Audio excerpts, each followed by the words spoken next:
Jésus gravit la montagne comme Moïse autrefois.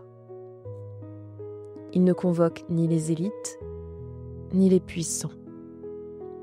Il s'assoit à hauteur d'homme, à hauteur de blessure. Il parle, non pas depuis un trône, mais avec son cœur. Ce moment n'est pas anodin. Il inaugure son ministère public. Il vient raviver une alliance autrefois délaissée.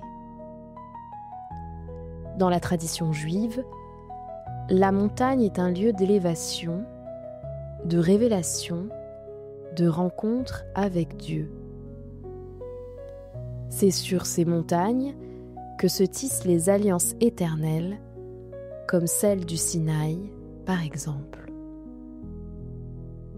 Dans ce contexte, il ne s'agit plus de transmettre au peuple hébreu une loi gravée sur la pierre. Il s'agit de restaurer la relation entre Dieu et son peuple et de renouveler les vœux d'un mariage spirituel éternel. Au travers de Jésus, Dieu vient une nouvelle fois à la rencontre de son peuple. Comme l'époux du Cantique, chapitre 6, retourne vers sa bien-aimée et souffle sur les braises de ses sentiments pour raviver la flamme, le Seigneur sort de son long silence pour partir à la reconquête de l'épouse infidèle. À l'image de la bien-aimée du Cantique, chapitre 6, le peuple auquel Jésus s'adresse est usé par les siècles de silence, désabusé par les élites, écrasé par l'Empire romain. La douleur prolongée est devenue une religion sans souffle, des rites routiniers et un légalisme sans spiritualité. C'est dans ce désert spirituel que la voix de Jésus va s'élever du haut de la montagne pour appeler le peuple de Dieu à remettre en cause l'immobilisme duquel ils sont devenus esclaves. Jésus va les appeler à marcher vers la terre promise en leur proposant de participer à la construction d'un royaume aussi invisible que puissant, la Jérusalem céleste. En Matthieu 5, versets 5 à 12, les 8 paroles introductives du Sermon sur la montagne forment une entrée majestueuse et profondément symbolique dans l'enseignement de Jésus. Pour les auditeurs juifs de l'époque, ce chiffre 8 n'est pas anodin. Il évoque un nouveau départ spirituel, une alliance renouvelée entre Dieu et son peuple. Ce chiffre 8 rappelle aussi la circoncision pratiquée au 8e jour, signe visible d'un engagement intérieur bien plus profond. Ainsi, ces 8 paroles de Jésus ne sont pas à interpréter comme de simples bénédictions, mais plutôt comme un appel vibrant à se mettre en marche vers le royaume de Dieu, dont l'avènement spirituel demandera l'effort de tous. As-tu remarqué que les 8 premières phrases du Sermon sur la montagne débutent par la répétition du mot « heureux » ? Ce terme correspond au mot hébreu « ashré » qu'André Chouraki traduira par « en marche ». Le mot hébreu « ashré » est un terme bien connu de la littérature sapientielle juive. En utilisant ce mot, présent notamment dans le psaume 1, Jésus réouvre une tradition d'enseignement fondée sur le rappel du bonheur offert à celui qui marche fidèlement selon la voie de Dieu. Chaque phrase s'articule en 2 mouvements bien équilibrés. D'un côté, une situation aussi humaine que spirituelle qui peut s'avérer douloureuse. Pauvreté, deuil, faim, persécution. De l'autre, une promesse divine qui vise à répondre à chacune de ces situations.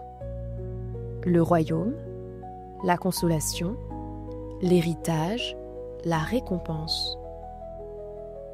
Ce balancement crée un rythme méditatif, une musique intérieure qui aide à mémoriser et à s'approprier personnellement ces paroles puissantes. As-tu également remarqué le procédé littéraire que Jésus utilise ? Il se sert de l'inclusio. Ce procédé littéraire vise à placer des éléments similaires au début et à la fin d'un discours. Dans le début du sermon sur la montagne, Jésus utilise la même promesse au début et à la fin de son manifeste. Car le royaume des cieux est à eux. L'utilisation de l'inclusio vise à donner à l'ensemble des 8 paroles du sermon sur la montagne une unité forte. Elle vient aussi affirmer que ce royaume dont Jésus parle est la clé de lecture de son message. L'ordre dans lequel Jésus choisit d'aborder les 8 paroles du sermon sur la montagne a aussi son importance. Il vient illustrer une progression intérieure et spirituelle tout en invitant à vivre une véritable rencontre personnelle avec Dieu. Heureux les pauvres en esprit, car le royaume des cieux est à eux. Heureux les affligés, car ils seront consolés. Heureux les débonnaires, car ils hériteront la terre. Heureux ceux qui ont faim et soif de la justice, car ils seront rassasiés. Ces 4 premières paroles du discours de Jésus exposent les attitudes du cœur humain devant Dieu. La pauvreté spirituelle, la douleur du péché, la douceur du juste et la fin de justice. Ces différentes étapes visent à décrire le cheminement intérieur d'un disciple qui s'humilie, qui reconnaît ses limites et qui aspire à la sainteté. Heureux les miséricordieux, car ils obtiendront miséricorde. Heureux ceux qui ont le cœur pur, car ils verront Dieu. Heureux ceux qui procurent la paix, car ils seront appelés fils de Dieu. Les 3 paroles suivantes concernent l'attitude envers les autres, la miséricorde, la pureté du cœur et le travail pour la paix.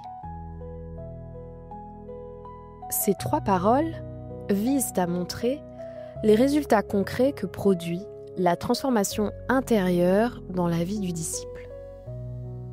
Le fruit de ces derniers est appelé à se manifester au travers des relations humaines, notamment par le biais du pardon, de la sincérité ou même de la réconciliation. Heureux ceux qui sont persécutés pour la justice, car le royaume des cieux est à eux. Cette 8e parole, quant à elle, met en lumière le coût de la fidélité au royaume, la persécution. Elle appelle également à la persévérance, en rappelant la récompense divine pour ceux qui restent fidèles malgré les épreuves. Tu constateras qu'à partir de cette partie de son discours, Jésus change subtilement la forme de son sermon. Il commence à s'adresser directement à ses auditeurs, abandonnant ainsi la 3e personne au profit d'un « vous » plus personnel. Heureux serez-vous lorsque l'on vous outragera, que l'on vous persécutera et que l'on dira faussement de vous toutes sortes de mal à cause de moi.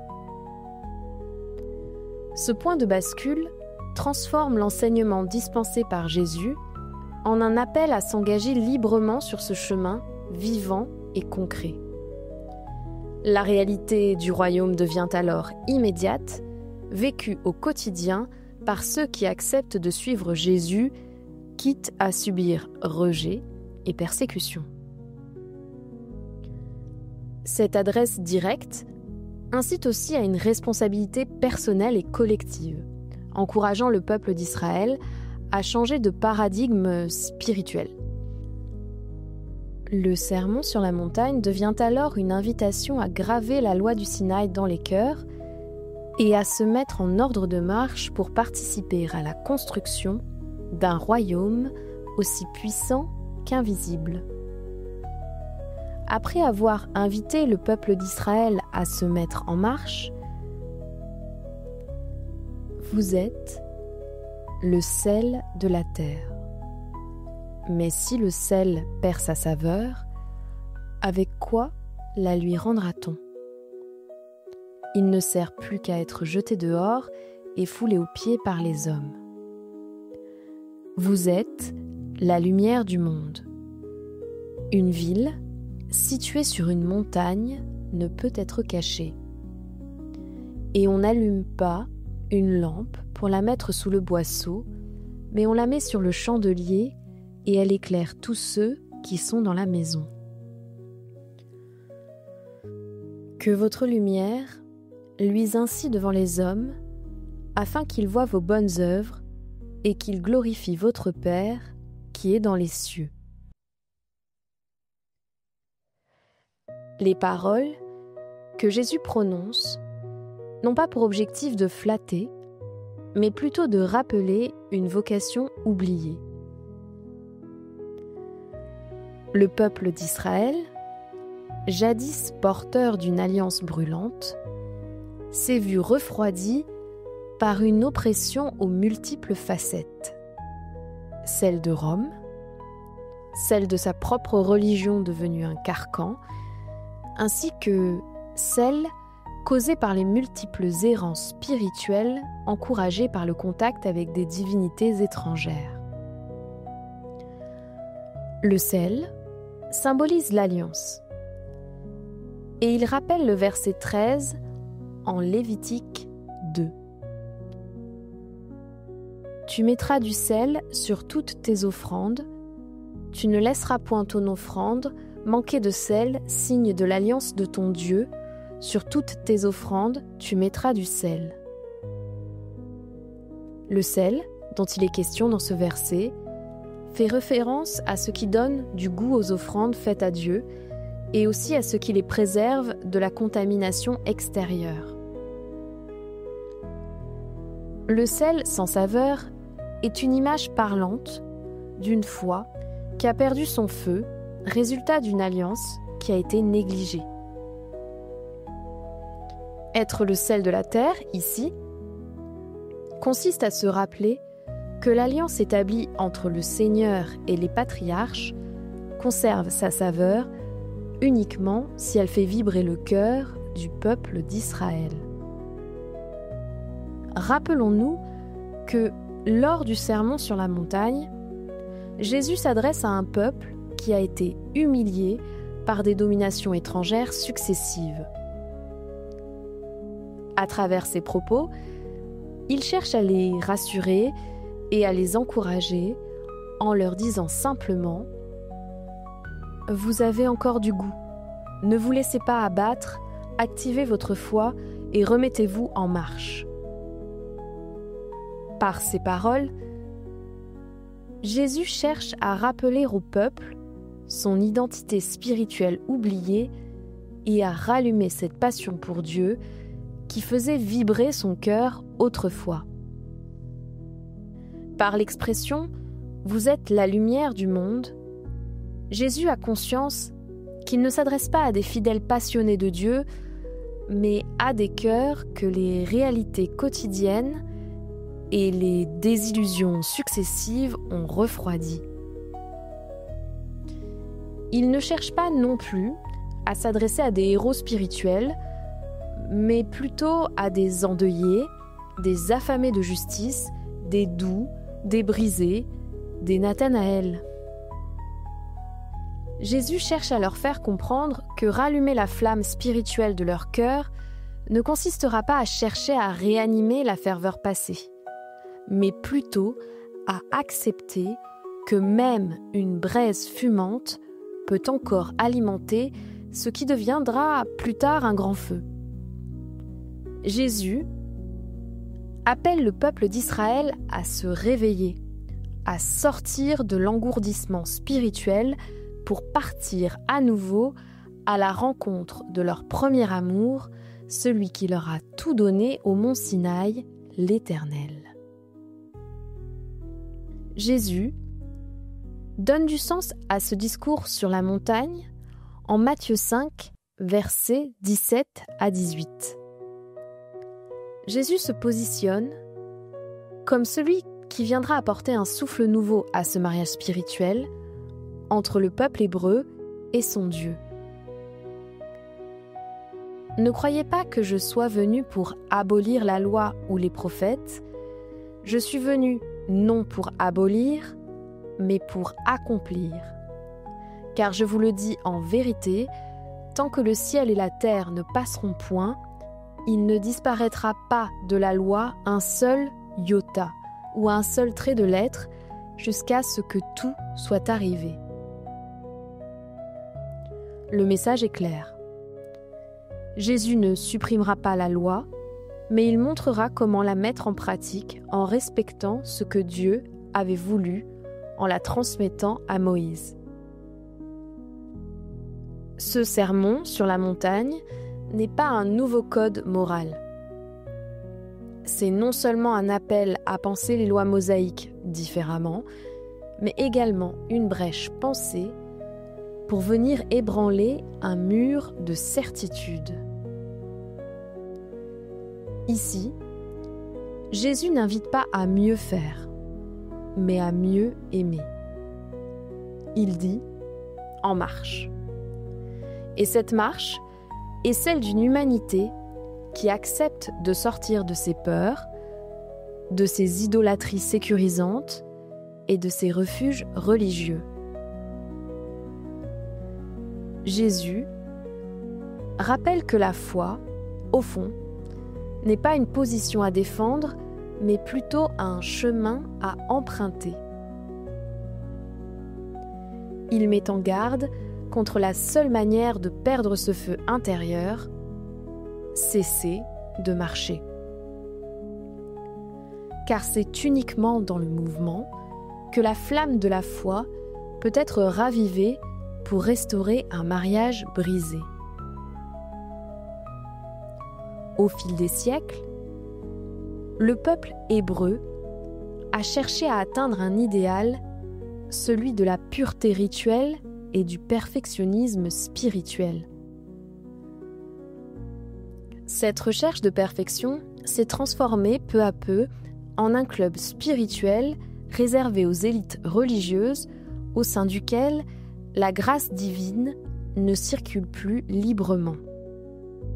Pour les membres de ce cercle fermé, la fidélité à la loi est devenue peur de l'échec et leur soif infinie de sainteté s'est ironiquement transformée en une barrière de protection contre l'action de Dieu dans leur propre vie et même dans celle des autres.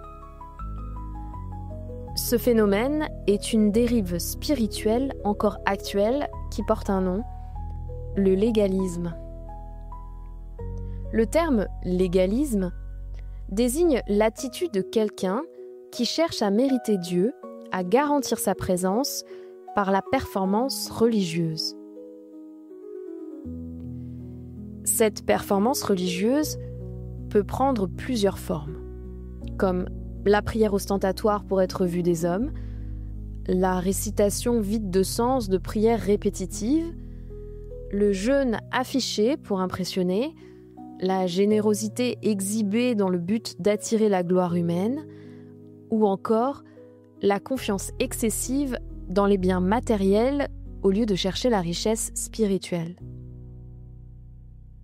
Parce qu'il fige les élans du cœur, qu'il sépare au lieu de relier, et qu'il referme sur soi au lieu d'unir, le légalisme est dénoncé par Jésus dans plusieurs passages présents en Matthieu 5, versets 17 à 48, et en Matthieu 6. Cette rigidité religieuse sur laquelle Jésus met la lumière dans son sermon sur la montagne masque en réalité une angoisse spirituelle profonde de la part de ceux qui la pratiquent. Cette rigidité religieuse vient engendrer un zèle pour Dieu qui finira par rejeter avec violence tout individu manifestant une vision de la foi différente et n'arrivant pas à entrer dans le cadre imposé. Jésus, en tant qu'être humain, aurait pu choisir de se taire et de composer avec cette réalité tout en s'en protégeant. Au travers du sermon sur la montagne, Jésus fait un choix tout autre. Dénoncer cette vision erronée de l'alliance en osant dire publiquement « Lorsque Dieu a établi son alliance et vous a donné la loi, ce n'est pas ce message qu'il voulait vous communiquer. » En agissant ainsi, Jésus connaît parfaitement les conséquences de son discours. Il sait que l'opposition religieuse est puissante et qu'oser dénoncer cette réalité, c'est accepter de mettre sa vie en danger. Pourtant, Jésus choisit de faire preuve de courage pour faire entendre une voix libre au sein d'un monde religieux verrouillé. Du haut de cette montagne, par un simple sermon, il commence à briser les murs qui se dressent devant lui avec une autorité naturelle empreinte à la fois de douceur et de fermeté. Jésus est conscient que son audace réveillera la haine, mais il choisit de réveiller les cœurs de la foule et de les inviter à se rebeller pour se remettre en marche, afin d'accomplir ce pourquoi ils ont été originellement créés, c'est-à-dire révéler à l'humanité tout entière l'existence d'une nation invisible, le royaume des cieux. C'est cet acte de courage, enraciné dans l'amour du Père, qui conduira Jésus jusqu'à son sacrifice ultime sur la croix.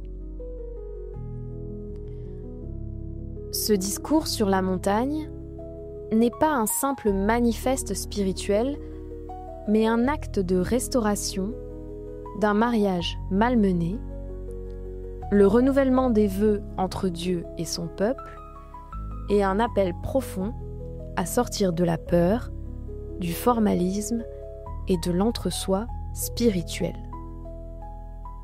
Sur cette montagne, Jésus dit à l'épouse infidèle « Je te reprends, je te restaure et je t'envoie. » Sur cette montagne, Jésus dit au peuple humilié « Rappelle-toi que tu es sel, que tu es lumière, que tu es colonne de feu. » Sur cette montagne, Jésus dit à l'élite religieuse de l'époque « Votre temps est révolu, je brise cette cage de verre et je viens chercher ce peuple dont vous aviez la responsabilité. »